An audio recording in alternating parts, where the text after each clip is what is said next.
नमस्कार, मी क्रांती आहिरे. आज तुम्हाला व्हेजिटेबल पुलाव दाखवणार आहे. तर माझ्याकडे ज्या भाज्या होत्या, बटाटे होते, ब्रोकोली होती आणि वाटाणे होते.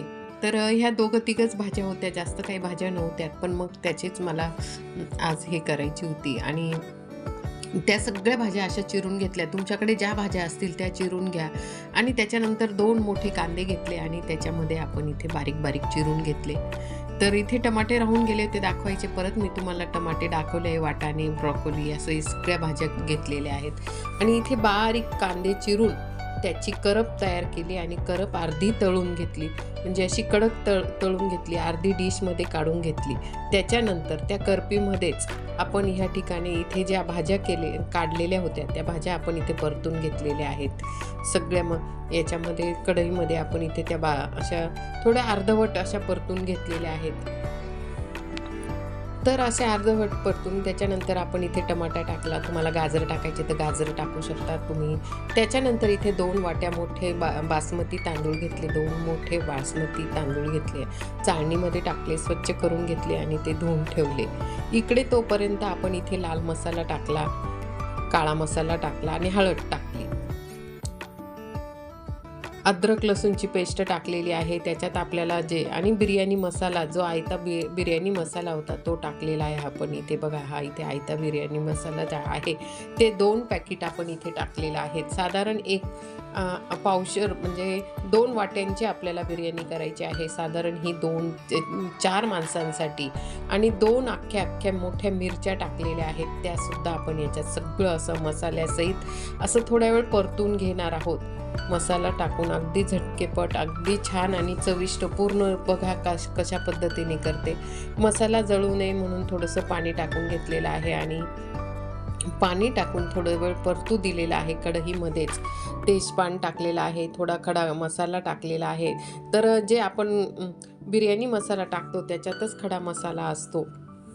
त्याच्यानंतर एक पाकिट एक 30 रुपयाचं जे होतं ते दही आणलेलं आहे आणि आपण ते दही पूर्ण त्याच्यात टाकणार आहोत. तर याच्यामध्ये आपण इथे दही टाकून घेतलेलं आहे, पूर्ण पॅकेट दही टाकून घेतलेलं आहे.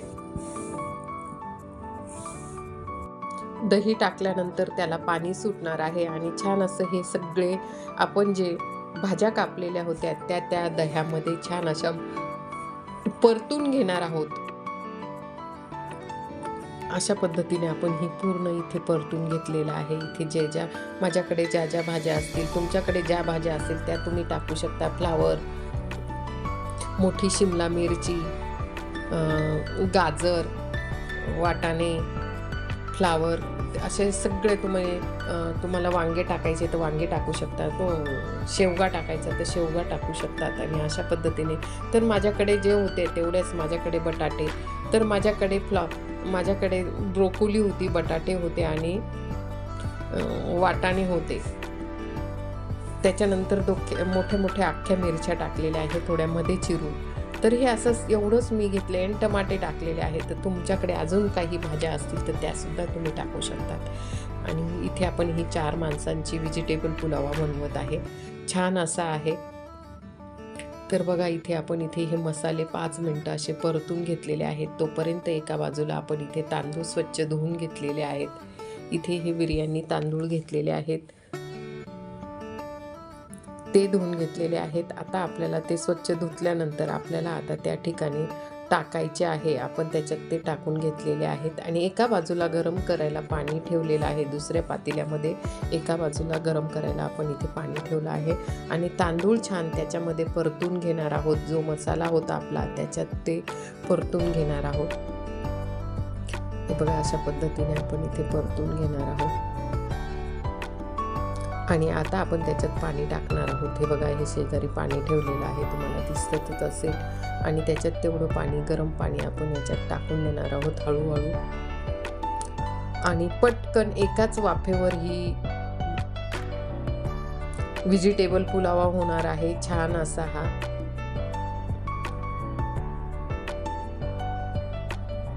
बघा, अशा पद्धतीने आपण पूर्ण मसाला आणि त्याच्यात अर्ध पाणी ओतलेलं आहे आणि अर्ध परत गरम करून आणि परत आपल्याला पाणी टाकायचं आहे. आपण आता पूर्ण पाणी टाकून दिलेलं आहे आणि 5 मिनटं वाफेवरती शिजून जाणार. बघा किती सुंदर अशी ही जे आहे व्हेजिटेबल पुलावा झालेला आहे. तुम्हाला माझा व्हिडिओ कसा वाटला? जर आवडला असेल तर माझ्या चॅनलला सबस्क्राईब करा, लाईक करा आणि छान असा हा व्हेजिटेबल पुलावा अगदी छान चविष्ट आणि स्वादिष्ट झालेला आहे आणि झटकन होणार आहे. अगदी सोपी रेसिपी आहे. नक्कीच तुम्हाला माझा हा व्हिडिओ आवडला असेल तर लाईक, शेअर, कमेंट करा. वरून तो करपीचा जो कांदा करप करून ठेवलेली होती ती त्याच्यावरून टाकल्यानंतर खूप सुंदर